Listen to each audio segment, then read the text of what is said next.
నమస్కారం metro news కి స్వాగతం ముందుగా ముఖ్యాంశాలు పల్లె పండుగ 2.0 పై అధికారులతో డిప్యూటీ సీఎం సమీక్ష గ్రామీణ ముఖ చిత్రం సంపూర్ణంగా మారేలా ఉండాలని ఆదేశం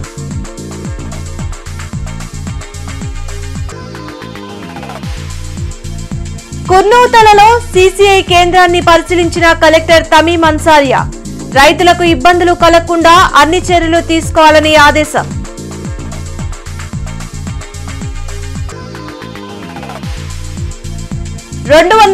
ఫోన్లను రికవరీ చేసిన పోలీసులు నేరాల పట్ల ప్రజలు అప్రమత్తంగా ఉండాలన్న ఎస్పీ వకుల్ జిందాల్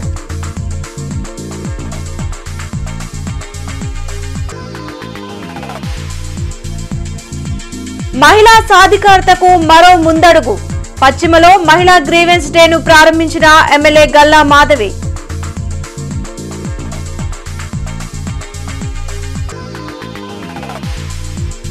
జీజీహెచ్ లో బీసీ హాస్టల్ విద్యార్థుల్ని పరామర్శించిన మాజీ మంత్రి విడుదల రజని ప్రభుత్వ తీరుపై మండిపాటు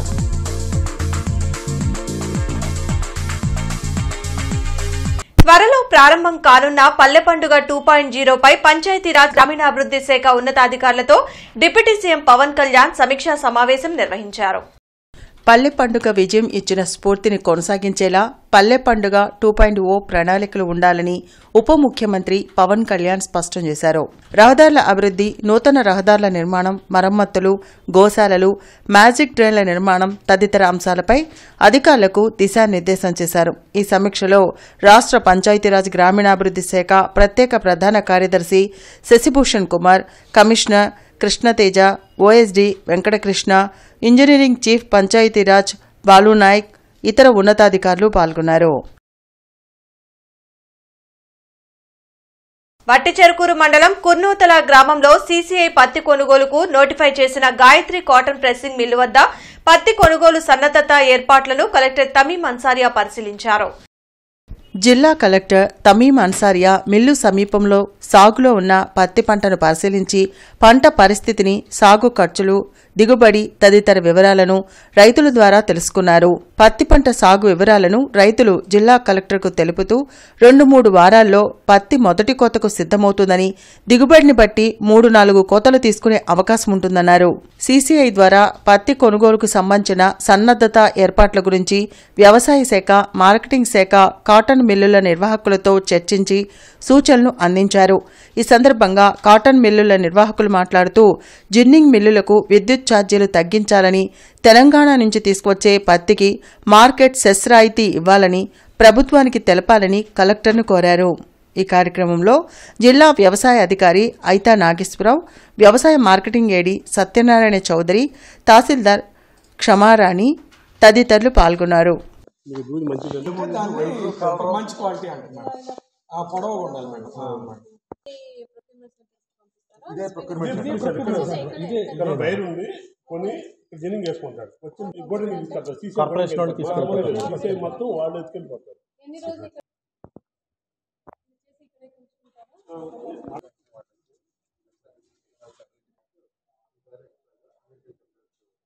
వివిధ రకాలుగా పోగొట్టుకున్న 250 ఫోన్లను గుంటూరు పోలీసులు రికవరీ చేసి ప్రజలకు అందజేశారు. సుమారు 50 లక్షల విలువైన మొబైల్స్ ను ఐటీ కోర్ విభాగం ఆధ్వర్యంలో రికవరీ చేశామని ఎస్పీ వకుల్ జిందాల్ వెల్లడించారు. గత 2 సంవత్సరాలు 6,8,00,000 విలువైన ఫోన్లను గుంటూరు పోలీసులు రికవరీ చేశారని చెప్పారు. మొబైల్ పోగొట్టుకున్న వెంటనే వాట్సాప్ లో డీటెయిల్స్ ఎంటర్ చేసి ఐఎంఈఐ నెంబర్ను డీయాక్టివేట్ చేయించాలని సూచించారు. సైబర్ నేరాల పట్ల అవగాహన కలిగి అప్రమత్తంగా ఉండాలని సూచించారు. ప్రస్తుతం సైబర్ నేరాలు ఎక్కువగా జరుగుతున్నాయని, అటువంటి పరిస్థితి ఎదురైతే వెంటనే 1930కి కాల్ చేయాలని కోరారు. ఈ ఫోన్లు రికవరీ జరగడానికి కృషి చేసిన ఐటీ కోర్ సిబ్బందిని ఎస్పీ అభినందించారు. దానికి సంబంధించి 250 మొబైల్ ఫోన్స్, ఆల్మోస్ట్ 50 లక్షల విలువ గల ఫోన్స్ ఈరోజు రికవర్ చేసి జనానికి అప్పగించడం.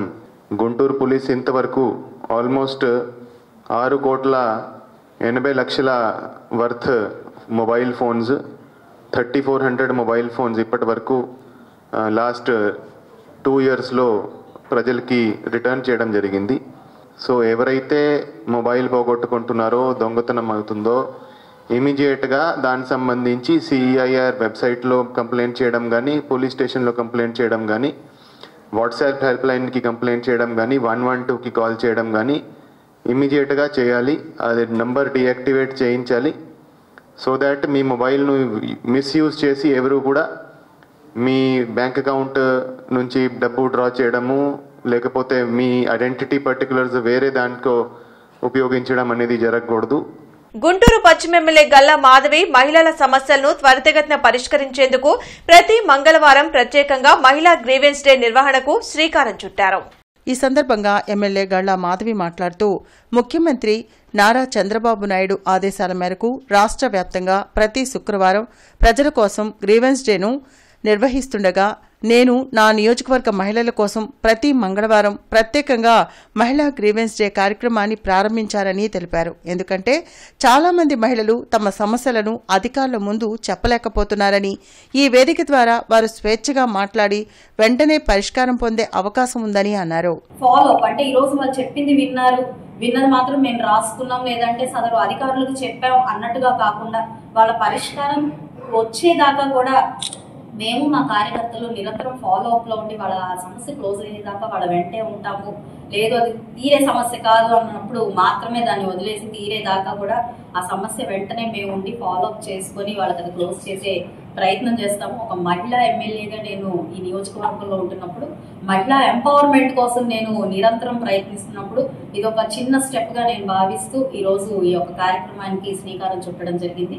నగరపాలక సంస్థ కమిషనర్ ఛాంబర్ లో అదనపు కమిషనర్ చల్లా ఓబులేస్ తో కలిసి కమిషనర్ పులి శ్రీనివాసులు కొల్లి శారదా మార్కెట్ పై సమావేశం నిర్వహించారు. కొల్లి శారదా హోల్సేల్ మార్కెట్లో మాత్రమే రైతులు తమ కూరగాయలను విక్రయించుకోవడానికి అనుమతులు ఉన్నాయని, అనుమతులు లేకుండా జాతీయ రహదారి సర్వీస్ రహదారిలో నిర్దేశిత అనుమతులు లేని అన్నపూర్ణ కాంప్లెక్స్లో వ్యాపారాలు చట్ట వ్యతిరేకమని కమిషనర్ పులి శ్రీనివాసులు స్పష్టం చేశారు.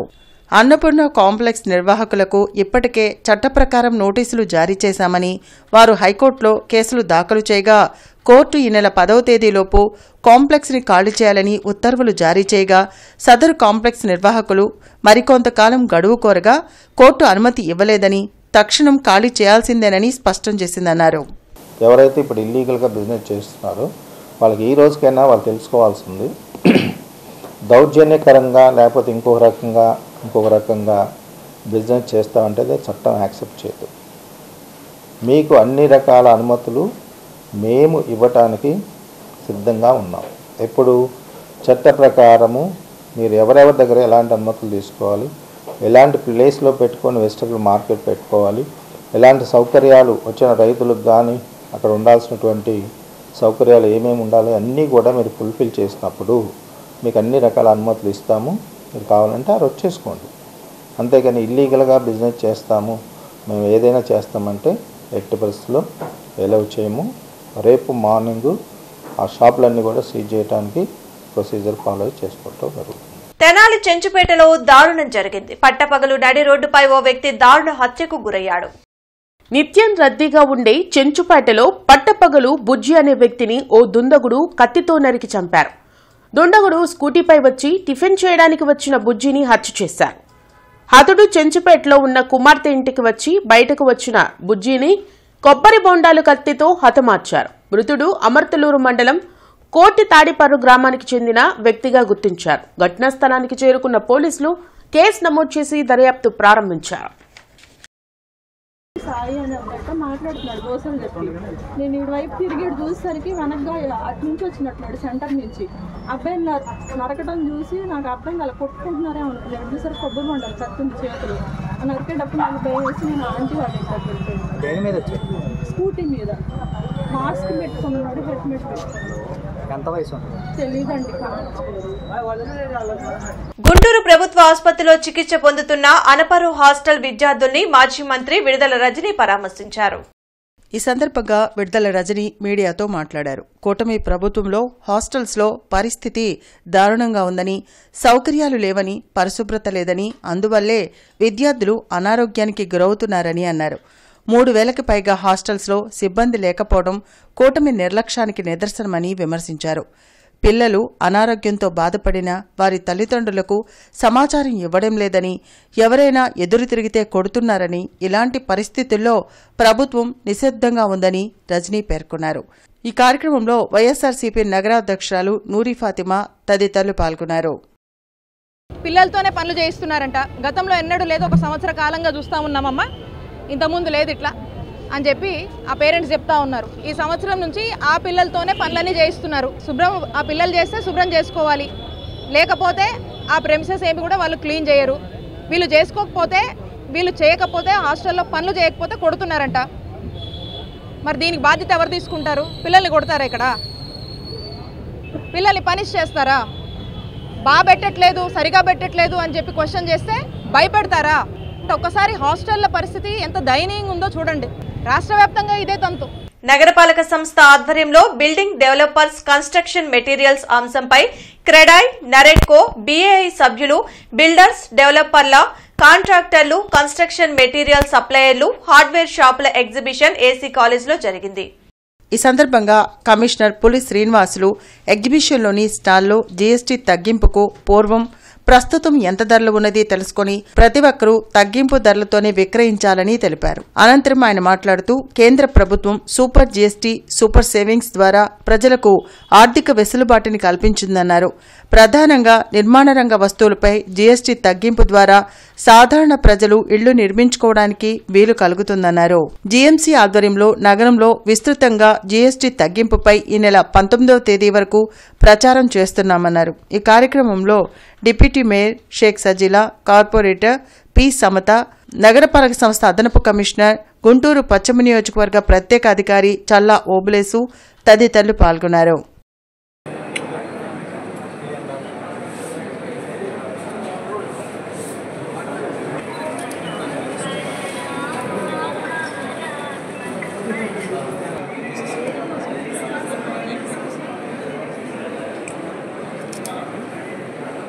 Andhra Pradesh, Telangana NCC director, deputy director air commander Narsing సెలానీ గుంటూరు ఎన్సీసీ గ్రూప్లో విభాగమైన 10వ ఆంధ్ర ఎన్సీసీ బాలికల బెటాలియన్ను సందర్శించారు.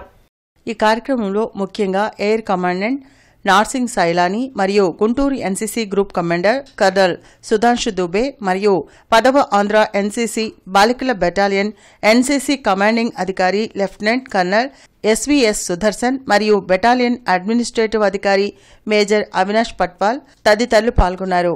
ఈ కార్యక్రమంలో వివిధ విభాగాల్లో ప్రతిభ కనబరిచిన ఎన్సీసీ క్యాడెట్స్ ను అభినందించి జ్ఞాపికలు అందజేశారు.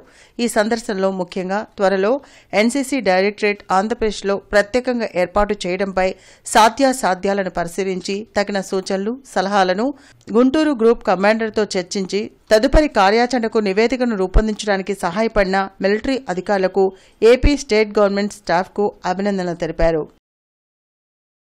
కవిరాజు త్రిపురనేని రామస్వామి చౌదరి పురస్కార సభ ఈ నెల 19వ తేదీన యూటీఎఫ్ కార్యాలయంలో జరగనుంది. బ్రాడీపేటలోని యూటీఎఫ్ కార్యాలయంలో జరిగిన మీడియా సమావేశంలో మాజీ ఎమ్మెల్సీ కెఎస్ లక్ష్మణరావు మాట్లాడారు. కవిరాజు త్రిపురనేని రామస్వామి చౌదరి గొప్ప సంఘ సంస్కర్తని, అనేక ఉద్యమాలు ఆయన హయాంలో జరిగాయన్నారు. డాక్టర్ బిఆర్ అంబేద్కర్, జాషువా పూలే, పెరియార్ లిటరేచర్ ఫౌండేషన్ ఆధ్వర్యంలో ప్రతి సంవత్సరం 2 ప్రముఖులకు అవార్డులు ప్రదానం చేస్తామని చెప్పారు. ఈ నెల 19న ప్రముఖ కవి, సాహితీ విమర్శకులు డాక్టర్ కోయి కోటేశ్వరరావు, రాజకీయ సామాజిక ఉద్యమకారుడు డాక్టర్ ఆల వెంకటేశ్వర్లకు పురస్కారాలు అందిస్తున్నామన్నారు. ఈ కార్యక్రమంలో Jayasudha, doctor Mukiri Sudha, B Wilson పాల్గొన్నారు. రేపు అక్టోబర్ 19వ తేదీ ఆదివారం సాయంత్రం 5:30 గంటలకు యూటీఎఫ్ కార్యాలయం, బ్రాడీపేటలో ఉన్న యూటీఎఫ్ కార్యాలయంలో 20 ప్రముఖులకి ఈ పురస్కారాలు ఇవ్వబడతా ఉన్నాయి. వారిరువురు కూడా డాక్టర్ కోయి కోటేశ్వరరావు, ఆయన ప్రముఖ కవి, సాహితీ విమర్శకుడు. అలాగే డాక్టర్ ఆలా వెంకటేశ్వర్లు ప్రముఖ సంఘ సేవకులు, ఆయన ప్రముఖ డాక్టర్ కూడా. మెడికల్ పేరెంట్స్ అసోసియేషన్ పేరుతో అనేక మందికి ఆయన లబ్ధి చేకూర్చడం అనేది జరిగింది. వారి ఇరువురికి కూడా ఈ కవిరాజు పురస్కారాలు అందజేస్తూ ఉన్నాం. దీనికి ముఖ్య అతిథులుగా జి లక్ష్మీ నరసయ్య, ఆయన కవి, సాహితీ విమర్శకుడు, ప్రముఖుడు ఆయన. Doctor PV Ramesh, former special chief secretary of government of Andhra Pradesh, వారిరువురు హాజరవుతున్నారు. వారిరువురితో పాటు అనేక మంది ప్రముఖులు ఈ సభలో పాల్గొబోతూ ఉన్నారు. సైబర్ నేరాలకు పాల్పడుతూ కోట్లు దోచుకుంటున్న యువకుడిని పట్టాభిపురం పోలీసులు అరెస్టు చేశారు. బాపట్ల జిల్లా ఇంకొల్లుకు చెందిన కృష్ణ చైతన్య సైబర్ నేరాలు చేస్తున్నట్లు గుర్తించి అరెస్ట్ చేశామని ఎస్పీ వకుల్ జిందాల్ వెల్లడించారు. యువతి ఫోటో డీపీగా పెట్టుకుని ఫేస్బుక్ లో చాటింగ్ చేస్తూ యువకులకు వలవేసి వారి నుంచి డబ్బులు గుంజుతున్నాడని చెప్పారు. పట్టాభిపురం స్టేషన్ కు వచ్చిన ఫిర్యాదు మేరకు టెక్నాలజీ ఉపయోగించి కృష్ణ చైతన్యను అరెస్ట్ చేశామన్నారు. తెలియని వారితో సోషల్ మీడియాలో చాటింగ్లు కాల్స్ చేయవద్దని హెచ్చరించారు. ఈ కేసులో ప్రతిభ కనబరిచిన పోలీస్ సిబ్బందిని ఎస్పీ అభినందించారు. కేసులో ఇతను ఇంతకు ముందు చేసిన దాంట్లో ఈ కేసులో ఇతను శైలజ అని ఒక పేరుతో, సునీత అని ఒక పేరుతో, నీలిమ అని ఒక పేరుతో కంప్లైనెంట్స్తో చాట్లు చేయడం జరిగింది. అదేవిధంగా తర్వాత ఇతను బ్లాక్మెయిల్ చేసేటప్పుడు నేను ఫలానా కోర్ట్ కానిస్టేబుల్ మాట్లాడుతున్నాను, నేను ఫలానా ఎస్ఐ మాట్లాడుతున్నాను, సిఐ మాట్లాడుతున్నాను, హైకోర్టు లాయర్ మాట్లాడుతున్నానని కూడా ఇతను ఫోన్ చేసి వాళ్లకు బ్లాక్మెయిల్ చేయడం జరిగింది. ఫోన్ చేసి కానీ వాట్సాప్ మీద కానీ ఎవరైనా ఇట్లాంటి మీకు తెలియని వారు తో చాట్ చేయొద్దు, వాళ్ళతో మాట్లాడవద్దు, ఒకవేళ వస్తే దాన్ని నమ్మొద్దు.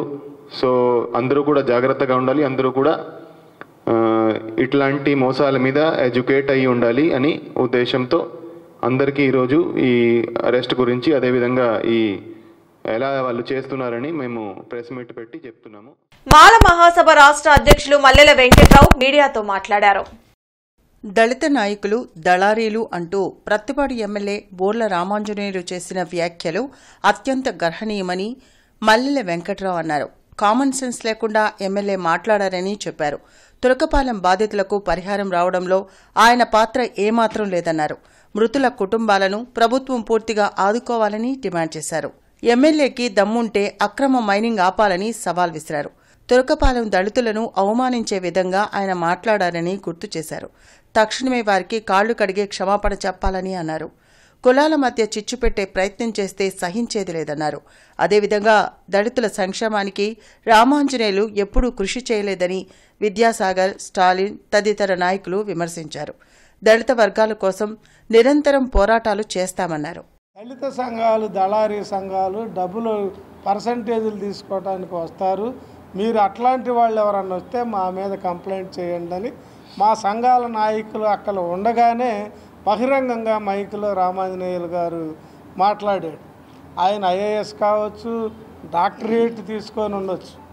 ఇంత అనుచితంగా వివేకం లేకుండా, కామన్ సెన్స్ లేకుండా మేము దళిత సంఘాల నాయకులు అక్కడ ఉండగా మాట్లాడటం అనేది తీవ్రంగా ఖండిస్తూ ఉన్నాం. అసలు వాస్తవం ఏంటి దీంట్లో? రామాంజనేయులనే స్థానిక శాసనసభ్యుని పాత్ర ఈ నష్టపరిహారం రావటంలో ఏసుమెత్తి కూడా లేదు. ఆయన చనిపోయిన దగ్గర నుంచి ఎక్కువ మంది 24 మంది మాలలు చనిపోతే ఏమాత్రం మానవత్వం లేకుండా వాళ్ళు తాగి జగన్ మందు తాగి చచ్చిపోయారని ఒకసారి, ఎయిడ్స్తో చచ్చిపోయారని మరొకసారి. ప్రభుత్వం మద్యం దుకాణాల పేరుతో వైసీపీ నేతలు కోట్లు దండుకున్నారని జనసేన పార్టీ జిల్లా అధ్యక్షుడు గాదే వెంకటేశ్వరరావు ఆరోపణలు చేశారు. నకిలీ మద్యం తయారీలో వైసీపీ నేతలే సూత్రధారులని గాదే వెంకటేశ్వరరావు ధ్వజమెత్తారు.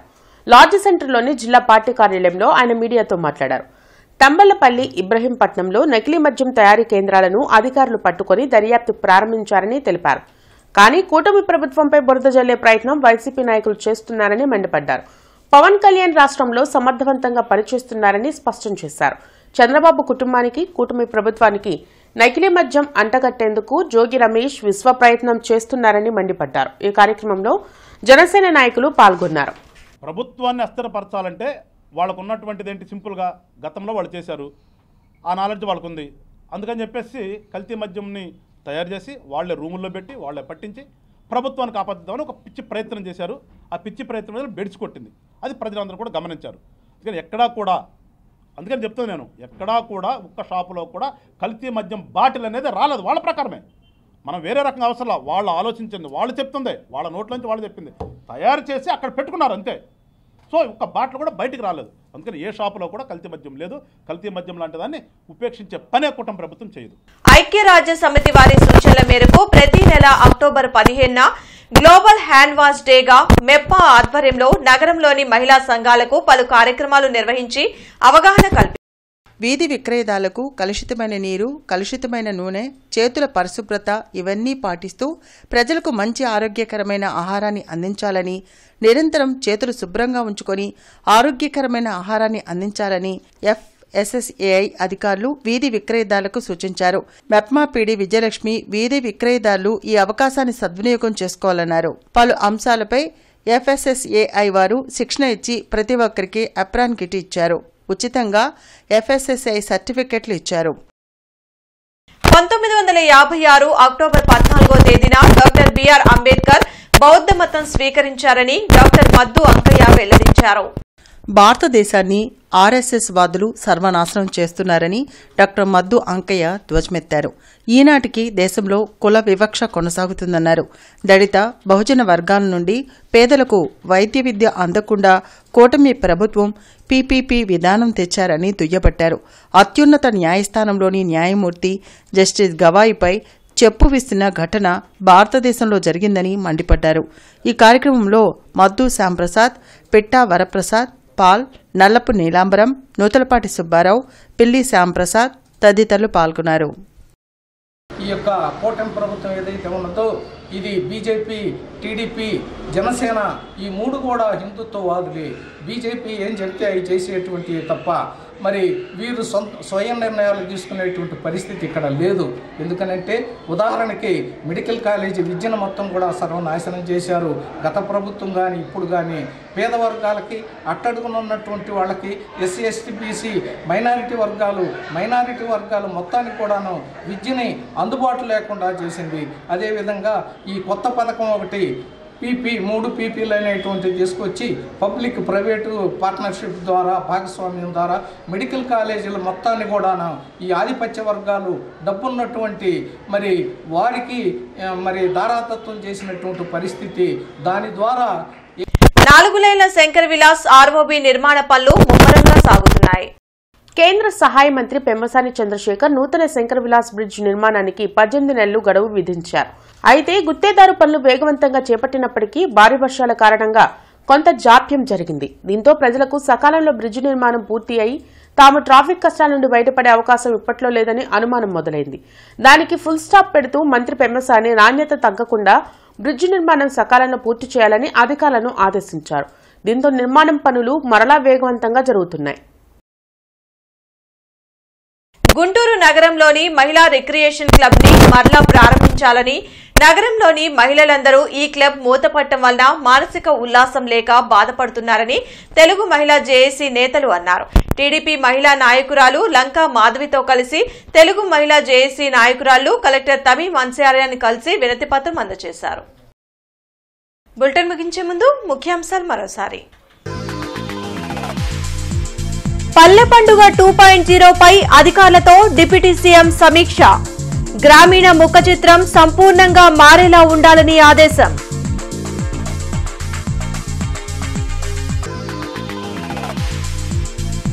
కుర్నూతలలో సీసీఐ కేంద్రాన్ని పరిశీలించిన కలెక్టర్ తమీం అన్సారియా. రైతులకు ఇబ్బందులు కలగకుండా అన్ని చర్యలు తీసుకోవాలని ఆదేశం.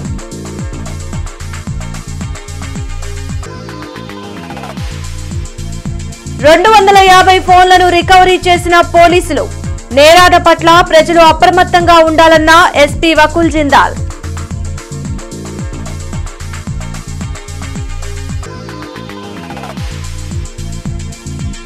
మహిళా సాధికారతకు మరో ముందడుగు. పశ్చిమలో మహిళా గ్రీవెన్స్ డేను ప్రారంభించిన ఎమ్మెల్యే గల్లా మాధవి.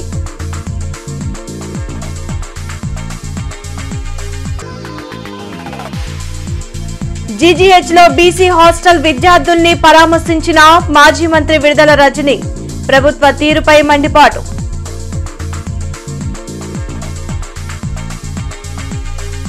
ఈ వార్తలు ఇంతటితో సమాప్తం. నమస్కారం.